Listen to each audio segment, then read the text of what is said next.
Olá pessoal, essa vai ser nossa primeira aula de modelagem de personagens 3D, que eu chamo de introdução à modelagem de personagens 3D. Bem, o que a gente precisa para começar a modelar o nosso personagem? São duas coisas, o concept art e o model sheet. O que é o concept art? Isso aqui é um exemplo do John the Fly Guy.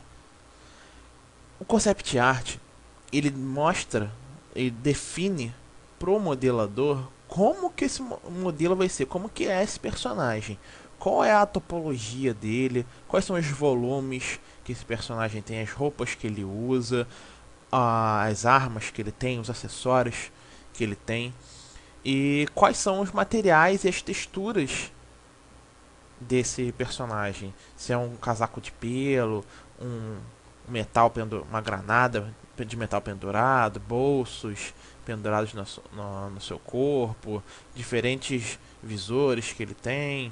Isso tudo é definido no concept art.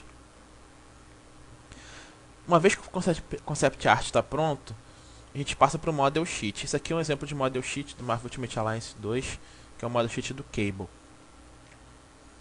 No modo sheet, ele geralmente tem essas três imagens, às vezes mais, mas isso aqui é o básico, que é a posição T, que é o personagem de braços abertos, de frente, para você saber como que ele funciona, de lado, e geralmente com o braço cortado, para você saber quais os detalhes que tem aqui nessa área que ficaria coberto pelo braço, e de costas. Uma coisa que eu acho interessante é que, além do concept art e do model sheet, você saber qual é a história por trás desse personagem, ele vai ajudar muito para você dar vida a ele quando você estiver modelando.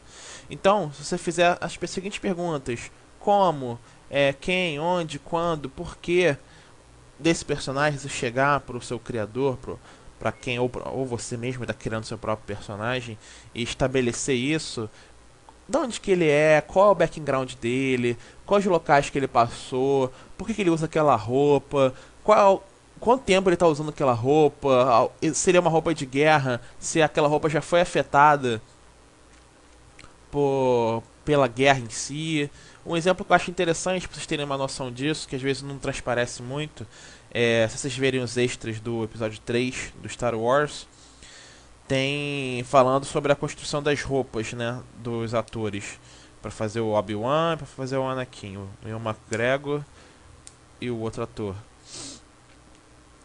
O que acontece? Teve, se não me engano, mais de 43 roupas diferentes para os dois. No seguinte quesito, quando eles estão lutando na batalha naquele planeta chamado Mustafar, que tem a lava e a lava começa a estourar e voar em cima deles cada vez mais. As roupas vão, de acordo com cada cena, as roupas vão ficando mais sujas, as roupas vão ficando queimadas. Então isso é algo legal para vocês atentarem quando está fazendo o personagem de vocês. Como que o ambiente em que ele está inserido age em cima do seu personagem. Se ele já usa a mesma roupa há muito tempo, por exemplo, se aquela roupa tá queimada, tá cortada, tá suja por algum determinado motivo, alguma missão que ele fez, algum lugar por onde ele passou, se ele tem uma cicatriz que algum inimigo lá do passado fez e cortou, deixou ele cego, ou deixou uma marca no braço. Isso tudo é bom vocês terem isso e adicionarem para os seus personagens, porque vão fazer com que eles se tornem únicos, com que eles sejam diferentes das massas de personagens que vocês veem aí na internet, nos jogos. Sempre tentem fazer com que os seus personagens sejam únicos. Então, uma vez que a gente tem o model sheet, o concept art e esse background do seu personagem, a gente pode começar a modelar ele. Hoje em dia, tem dois caminhos para a gente percorrer no que diz respeito à modelagem 3D de um personagem.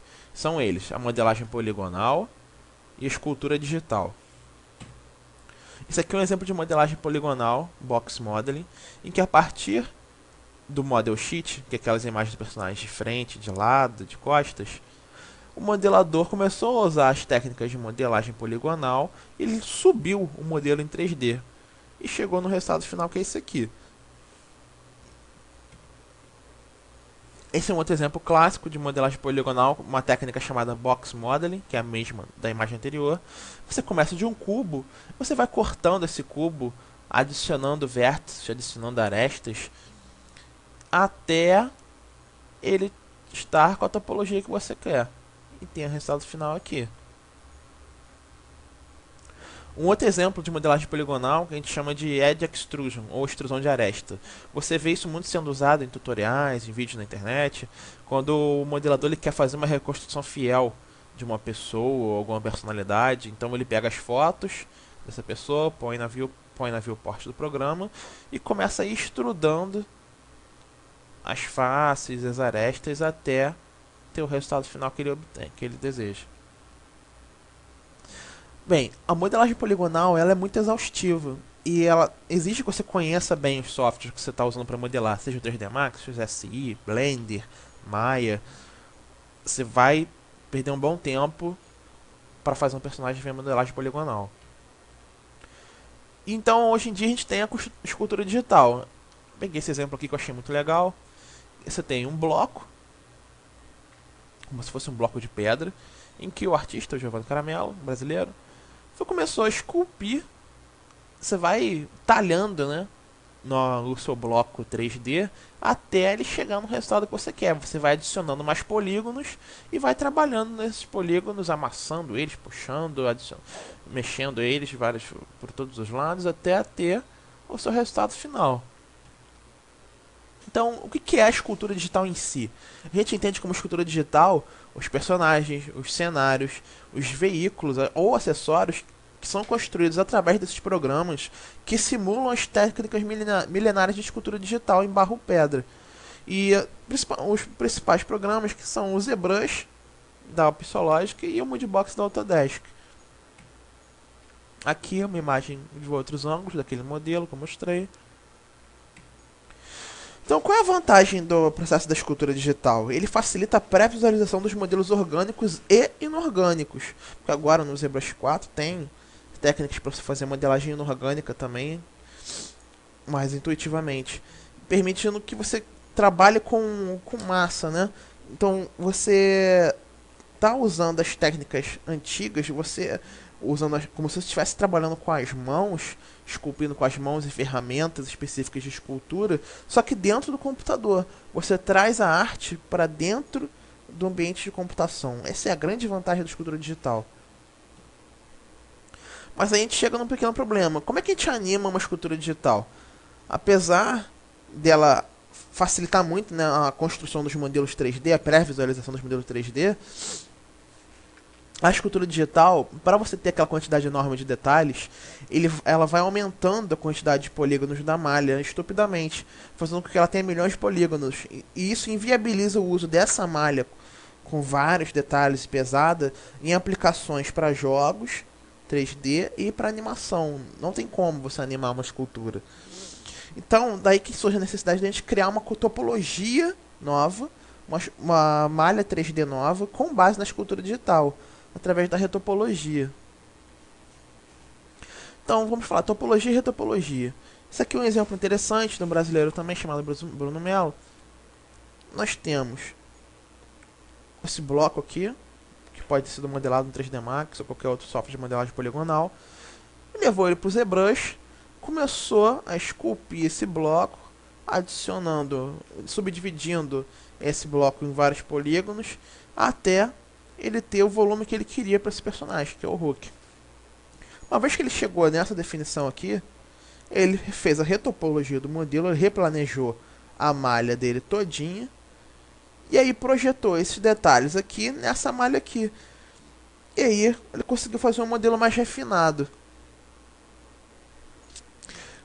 Como é que isso funciona? A partir do momento que você tem esses vários quadradinhos corretos, com a nossa topologia correta, e você projeta esses detalhes que você já tinha aqui nesse modelo, por que ele fica mais bonito, ele fica mais liso, as coisas ficam mais definidas? Porque você já está subdividindo, aumentando a quantidade de polígonos, baseado nesses polígonos aqui, nesses quadradinhos. Então, tudo se espalha, os detalhes se espalham de forma mais homogênea, de forma mais uniforme, diferente dessa versão anterior é que ele ainda estava subdividindo com base nessa topologia aqui toda reta. E ele chegou no final, teve esse modelo aqui com bastante definição, bastante smooth, por assim dizer, bem liso, bem definido.